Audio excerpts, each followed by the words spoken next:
Rolls Royce एक ऐसी बेहतरीन लग्जरी कार जिसे दुनिया का हर इंसान पाने की चाहत रखता है। इस कार की डिजाइन, खूबसूरती और इंजन की बेस्ट क्वालिटी इसे बाकी लग्जरी गाड़ियों से अलग बनाती है। और एक आटा चक्की चलाने वाले का बेटा आगे चलकर दुनिया की सबसे महंगी कार ब्रांड का मालिक बनेगा, कोई ऐसा सोच भी नहीं सकता था। फ्रेडरिक हेनरी रॉयस 1863 में एल्विल्टन, इंग्लैंड में पैदा हुए 5 भाई बहनों में सबसे छोटे थे और उनकी फैमिली किराए का एक आटा मिल चलाती थी। लेकिन यह काम अच्छे से न चल पाने की वजह से उनकी फैमिली लंदन जाकर बस गई। जिंदगी किसी तरह गरीबी में बीत ही रही थी कि उसी दौरान 9 साल की उम्र में उनके पिता की मौत हो गई और 1 साल के स्कूलिंग के बाद ही घर का खर्च चलाने के लिए उन्हें न्यूज़पेपर बेचने और टेलीग्राम बांटने जैसे बहुत सारे काम करने पड़े। अपने आंटी के फाइनेंशियल सपोर्ट से सन 1878 में हेनरी ग्रेट नॉर्दर्न रेलवे में काम करना शुरू किया। अब चूंकि नौकरी के साथ फॉर्मल एजुकेशन तो पॉसिबल नहीं था, इसलिए फ्री टाइम में एल्जेब्रा, फ्रेंच और इलेक्ट्रिकल इंजीनियरिंग की सेल्फ स्टडी करने लगे। 3 सालों में ही जो पैसे उनके पास थे वो खर्च हो गए और वो रेलवे की नौकरी छोड़कर लीड्स में एक टूल्स मेकिंग कंपनी में कुछ दिनों तक काम किए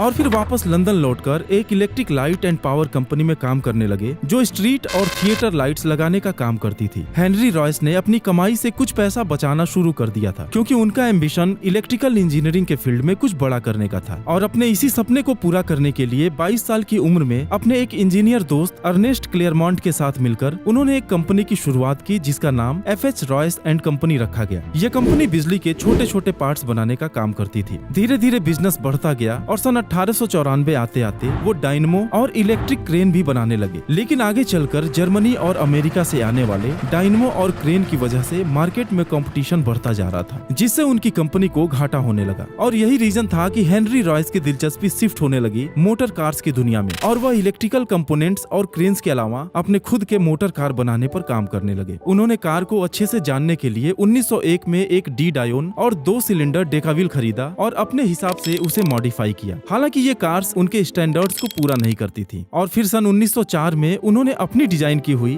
2 सिलेंडर इंजन की 3 कारें बनाई, जिसमें से एक कार उन्होंने अपने बिजनेस पार्टनर अर्नेस्ट क्लेयरमॉन्ट को दे दिया और दूसरी कार हेनरी एडमंड्स नाम के एक आदमी ने खरीद ली। और अब कहानी में एंट्री होती है रोल्स रॉयस के दूसरे फाउंडर चार्ल्स स्टीवर्ट रोल्स की, जो इत्तेफाक से हेनरी एडमंड्स के मित्र थे। दरअसल जब रोल्स ने एडमंड्स की कार को देखा तो वो कार उन्हें बहुत पसंद आई और 4 मई 1904 को एडमंड्स ने मैनचेस्टर के मिडलैंड होटल में रोल्स और रॉयस के बीच एक मीटिंग अरेंज कराई। आगे की कहानी से पहले आइए जानते हैं रोल्स के बैकग्राउंड के बारे में। एक कुशल एविएटर और मोटर कार्स के शौकीन चार्ल्स रोल्स का जन्म सन 1877 में इंग्लैंड के एल्विल्टन में एक संपन्न परिवार में हुआ था और बचपन से ही इंजीनियरिंग के लिए पैशनेट और इंजन्स के साथ छेड़छाड़ करने की वजह से उन्हें डर्टी रोल्स के नाम से बुलाया जाता था। कैम्ब्रिज के प्रेस्टिजियस ट्रिनिटी कॉलेज से 1898 में उन्होंने मैकेनिकल इंजीनियरिंग की पढ़ाई कंप्लीट की और आपको जानकर हैरानी होगी कि पढ़ाई के दौरान ही सिर्फ 18 साल की उम्र में अपनी पहली कार प्यूजो फेटन वो पेरिस से खरीद कर लाए और ट्रिनिटी कॉलेज के पहले अंडर ग्रेजुएट बने जिनके पास अपनी खुद की कार थी। और ये उस समय के लिए बड़ी बात थी, क्योंकि ज्यादातर लोग तो अभी मोटर कार्स के बारे में जानते तक नहीं थे। ग्रेजुएशन कंप्लीट करके चार्ल्स एक स्टीम यार्ड में कुछ दिन काम करने के बाद नॉर्थ वेस्टर्न रेलवे में काम करने लगे। हालांकि उन्हें मोटरिंग में ज्यादा इंटरेस्ट था और अपने फादर के फाइनेंशियल सपोर्ट से सन 1903 में CS रॉल्स एंड कंपनी के नाम से एक कार डीलरशिप शुरू की और अगले कुछ सालों तक वो फ्रेंच प्यूजो और बेल्जियम मिनर्वा कार्स का इंपोर्ट और सेल्स करते रहे। हालांकि वो चाहते थे कि ऐसी गाड़ियां उनके देश में भी बनाई जाए और यही वजह थी कि अपने दोस्त एडमंड्स के पास इंग्लैंड की बनी कार देखकर उन्होंने रॉयस से मिलने की इच्छा जाहिर की। रॉल्स और रॉयस की मीटिंग के बाद 23 दिसंबर 1904 को उनके बीच एक बिजनेस डील हुई कि रॉयस की बनाई सभी कार्स को रॉल्स खरीदेंगे और उन कार्स को रॉल्स रॉयस के नाम से जाना जाएगा। रॉल्स एंड रॉयस 2 ऐसे लोगों के बीच समझौता हुआ जिसमें सिर्फ एक ही चीज कॉमन थी और वो थी मोटर कार्स के लिए उनकी दीवानगी। बाकी सब कुछ बिल्कुल अलग था। जहां 41 साल के रॉयस ने गरीबी में तपकर और सेल्फ स्टडी से यहाँ तक का सफर तय किया था, वहीं 26 साल के यंग रॉल्स हर सुख सुविधाओं के साथ प्रेस्टिजियस ट्रिनिटी कॉलेज में पढ़कर यहाँ तक पहुँचे थे। दिसंबर 1904 में रोल्स रॉयस की पहली कार 10 HP लॉन्च की गई, जिसमें हेनरी रॉयस की टेक्निकल नॉलेज और रॉल्स का बिजनेस नॉलेज जबरदस्त काम कर गया। जहाँ रॉयस दिन रात मेहनत करके गाड़ियाँ बनाते, वहीं रोल्स रोल्स अपनी बिजनेस स्ट्रेटजी और मार्केटिंग से उन गाड़ियों को बेच देते थे। हालांकि बिजनेस को बढ़ता देख रोल्स को जरूरत महसूस हुई एक ऐसे पार्टनर की जो कंपनी के विजन को आगे बढ़ा सके,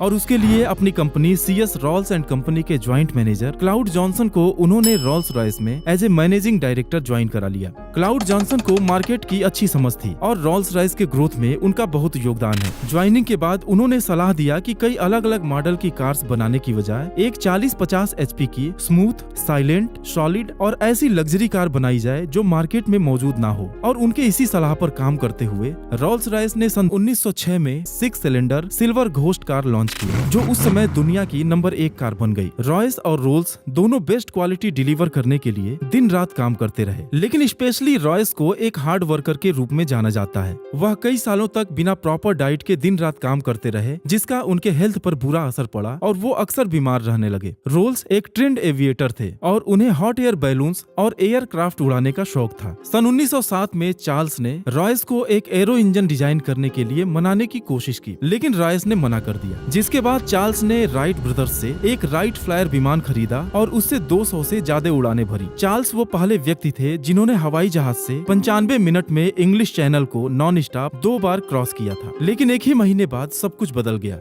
जब 12 जुलाई 1910 को 32 वर्ष की आयु में रोल्स की एक हवाई दुर्घटना में मृत्यु हो गई। अब कंपनी की सारी जिम्मेदारी रॉयस पर आ गई, जिनकी तबीयत भी ठीक नहीं रहती थी। लेकिन उन्होंने अपनी मेहनत के दम पर न सिर्फ रोल्स रॉयस की लीगेसी को बरकरार रखा, बल्कि अपने इनोवेटिव डिजाइन, सुपीरियर इंजीनियरिंग और बेहतरीन क्वालिटी से रोल्स रॉयस को दुनिया की शीर्ष कार कंपनीज में भी शुमार कराया। वर्ल्ड वॉर 1 के शुरू होने पर कंपनी ने अपने बिजनेस को एक्सपेंड किया और एरो इंजन बनाने का काम भी शुरू किया, जिसके लिए चार्ल्स ने एक बार रिक्वेस्ट भी किया था। रोल्स रॉयस ईगल वो पहला विमान इंजन था जो वर्ल्ड वार के दौरान ब्रिटिश सेना के लिए 1915 में पेश किया गया था। बाद में डिमांड बढ़ने से रोल्स रॉयस ने मैसाचुसेट्स में एक और फैक्ट्री खोली और उसी साल स्प्रिंगफील्ड घोस्ट नाम की एक कार बनाई। जबकि 1930 में रोल्स रॉयस ने बेंटले नाम की एक स्पोर्ट रेसिंग कार को भी एक्वायर कर लिया। अगले कुछ सालों तक कंपनी ने बहुत अच्छा परफॉर्म किया, लेकिन रॉयस अपने हेल्थ की वजह से परेशान रहने लगे और 70 साल की उम्र में सन 1933 में उनकी मौत हो गई। लंबे समय तक बीमार रहने के बावजूद भी रॉयस ने कभी काम करना बंद नहीं किया और लास्ट स्केच भी उन्होंने अपनी आखिरी सांस लेने के कुछ समय पहले अपनी डेथ बेड पर बनाया था। 1950 के दौर में रोल्स रॉयस की कारों में डीजल इंजन लगाने की शुरुआत हुई। हालांकि मार्केट में और लग्जरी ब्रांड्स के आ जाने और रिसर्च एंड डेवलपमेंट में बढ़ते खर्च की वजह से कंपनी नुकसान में जाने लगी और फिर ऑटोमोबाइल मार्केट में मंदी के चलते रोल्स रॉयस को सन 1998 में बेचने का फैसला किया गया। खरीद की दौड़ में वोक्सवैगन और BMW 2 कंपनियां थीं, लेकिन फाइनल बिडिंग में वोक्सवैगन ने BMW को पीछे छोड़ते हुए रोल्स रॉयस पर कब्जा जमा लिया। लेकिन एग्रीमेंट के तहत रोल्स रॉयस का ब्रांड नेम और लोगो उनको नहीं दिया जाना था। बाकी गाड़ियों के design, production units, spirit of ecstasy और Rolls Royce grille shape trademark Volkswagen को दे दिए गए। अब चूंकि BMW पहले से ही रोल्स रॉयस और बेंटले कारों के लिए इंजन और उनके पार्ट्स की सप्लाई करता था, इसलिए रोल्स रॉयस ब्रांड नेम और लोगो का लाइसेंस BMW को भेज दिया गया। अब दिक्कत ये थी कि वोक्सवैगन के लिए अकेले रोल्स रॉयस का प्रोडक्शन करना पॉसिबल नहीं था, क्योंकि इंजन के काफी पार्ट्स BMW प्रोवाइड कराता था। इस समस्या से निपटने के लिए दोनों के बीच बातचीत हुई और BMW सन 2003 तक इंजन के पार्ट्स देने के लिए राजी हो गया, जिसके बदले वोक्सवैगन को द स्पिरिट ऑफ एक्सटेसी और ग्रिल शेप ट्रेडमार्क BMW को देना पड़ा। एक नया रोल्स रॉयस बनाने के लिए BMW को समय मिल गया और कंपनी ने 2003 में नई प्रोडक्शन यूनिट से अपनी पहली रोल्स रॉयस कार फैंटम को लॉन्च किया और उसके बाद घोस्ट, रेत, डॉन और कलिनन जैसी शानदार कारें मार्केट में उतारी, जिन्हें 40 देशों में 130 डीलर्स के जरिए बेची जाती हैं। रोल्स रॉयस आज भी मोटर कार इंजीनियरिंग में दुनिया का एक फेमस नाम है और एक ऐसी सक्सेसफुल लग्जरी कार है जिसका कोई मुकाबला नहीं। यह कंपनी आज जिस मुकाम पर भी है वह हेनरी रॉयस और चार्ल्स के विजन और मेहनत की देन है। उम्मीद है कि ये वीडियो आपको पसंद आई होगी। आपका बहुत बहुत धन्यवाद।